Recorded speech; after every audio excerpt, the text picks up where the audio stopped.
তো hello guys, সবাইকে good morning. আশা করছি তোমরা তোমাদের বাড়িতে সবাই ভালো আছো, আমিও খুব ভালো আছি আর খুব সুস্থ আছি। তো প্রথমেই তোমাদের বলি যে আজকে আমার ভিডিও কিছু দেওয়ার মতন নেই, তো তাই আজকে আমি ভাবলাম যে যদি কিছু ভিডিও দেওয়ার নেই তো আজকে কিছু একটা রান্নার রেসিপি দেওয়া যাক। তো তোমাদের যেই রান্নার রেসিপিটা দেবো সেই রেসিপিটা যদি দেখতে হয় তাহলে প্লিজ এন্ড অব দি ভিডিওটা দেখবে, যাতে তোমরা দেখতে পারো আমি কি রান্নার রেসিপি দিয়েছি। তো অবশ্যই তোমরা এন্ড অব দি ভিডিওটা দেখো। আর তোমাদেরকেই বলি যে যারা আমার ভিডিও দেখছো বা দেখে থাকো অবশ্যই কিন্তু তারা একটা লাইক সাবস্ক্রাইব করে দিতে ভুলো না। অবশ্যই আমি অনেক কষ্ট করে এই ভিডিওটা বানিয়ে থাকি, আর তোমরা যদি এই কষ্টর বিনিময়ে একটা লাইক সাবস্ক্রাইব করে দিয়ে যাও তো আমাকে খুব ভালো লাগবে। তো চলো আজকে আমি কী রান্না করছি সেটা তোমাদের সাথে শেয়ার করি। তো এখানে রেসিপিটা করার জন্য প্রথমে নিয়ে নিয়েছি একটা বাঁধাকপি নিয়ে সেটা হচ্ছে মাঝখান দিয়ে 2 হাত গানা করে নিয়েছি, তারপরে এটাকে 4 ভাগ করে নিয়েছি। করার পরে হচ্ছে তোমার মাঝখানে যেই শক্তগুলো থেকে ওটা যে থাকে সেটাকে আমি আলাদা করে নিয়েছি, যেহেতু কি ওটা আমি রান্নায় দেবো না, নাহলে ওটা গলতেই সময় লেগে যায়। তো ওই জন্য আমি শুধু এই বাঁধাকপিটাই দেবো, আর ডান্ডাটা আমি ফেলে দিয়েছি।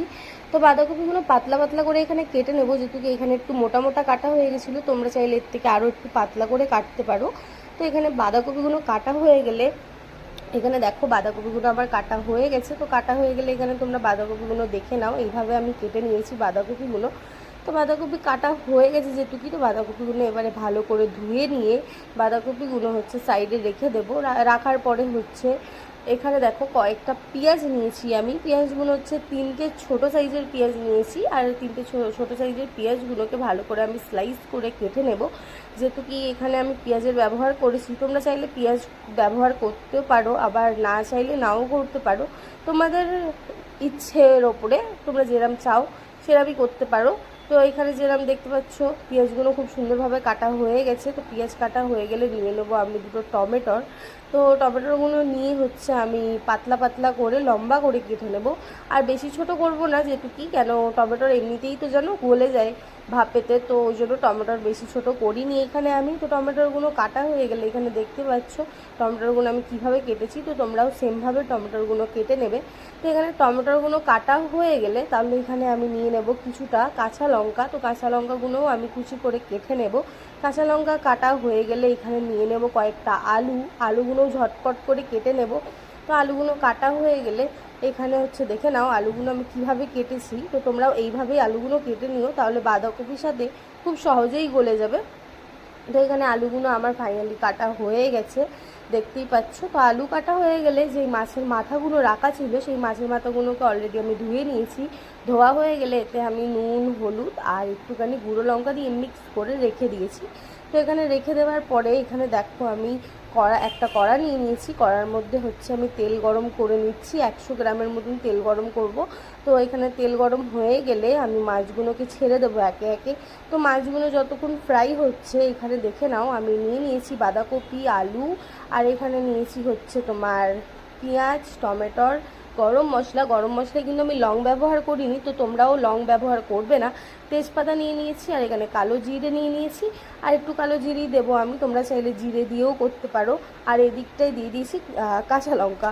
তো হয়ে গেলে এখানে দেখো মাছগুলো আমার ফ্রাই হয়ে গেছে ফাইনালি। তো মাছগুলো তুলে নিয়ে খুন্তির সাহায্যে একটু একটু করে ভেঙে নেব, যেহেতু কি ওটা রান্নার সময় দিতে গেলে আরও ভেঙে যাবে।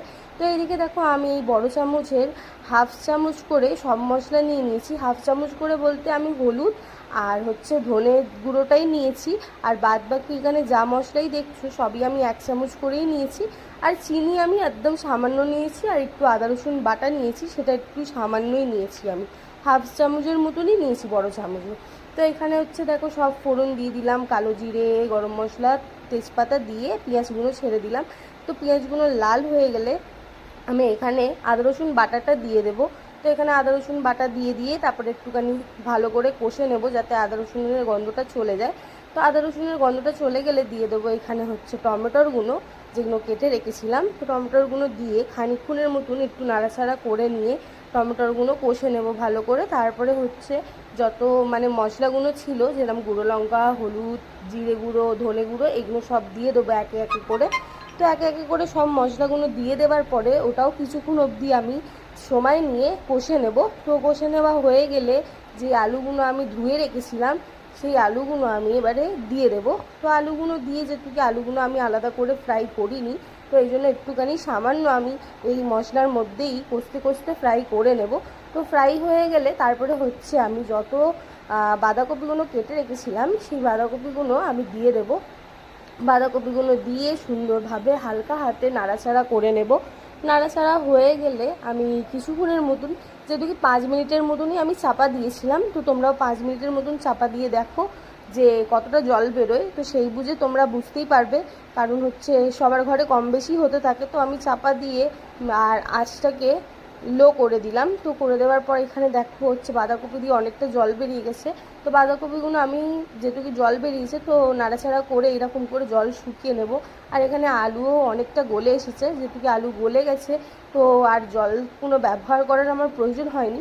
কিন্তু হ্যাঁ, তোমাদের বলে রাখি, যদি তোমাদের মনে হয় কি জলের ব্যবহার আছে, অবশ্যই এখানে কিন্তু ঠান্ডা জলের ইউজ করো না, তোমরা একটু সামান্য গরম জল দেওয়ার ইউজ করবে। কেন আমি মাছের মাথাগুলো দেওয়ার পরে একটুখানি গরম জল ব্যবহার করেছিলাম। তো এখানে দেখতে পাচ্ছ বাঁধাকপি দিয়ে জলগুলো শুকিয়ে গেছে। শুকিয়ে যাওয়ার পরে মাছের মাথাগুলো আমি দিয়ে দিয়েছি। মাছের মাথাগুলো দিয়ে একটুখানি গরম জল দিয়ে এটাকে নাড়াচাড়া করে তো ফাইনালি আমার রেসিপিটা রেডি। এবার একটু গরম মশলা ওপরে থেকে দিয়ে রেসিপিটা আমি নামিয়ে দেবো।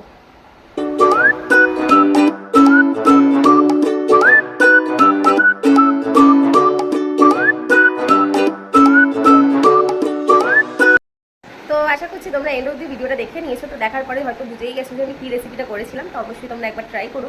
আর যারা এখনও আমার ইউটিউব চ্যানেলটাকে সাবস্ক্রাইব করোনি, অবশ্যই সাবস্ক্রাইব করে দাও। আর হচ্ছে আমার বাকি অনেকগুলো ভিডিও আছে। তো আমার লোটে মাছের রেসিপির ভিডিওটাও আছে। যদি কেউ লোটে মাছের রেসিপি করতে চাও তো অবশ্যই গিয়ে লোটে মাছের রেসিপিটা দেখে আসো। আর আজকের মতন এখানেই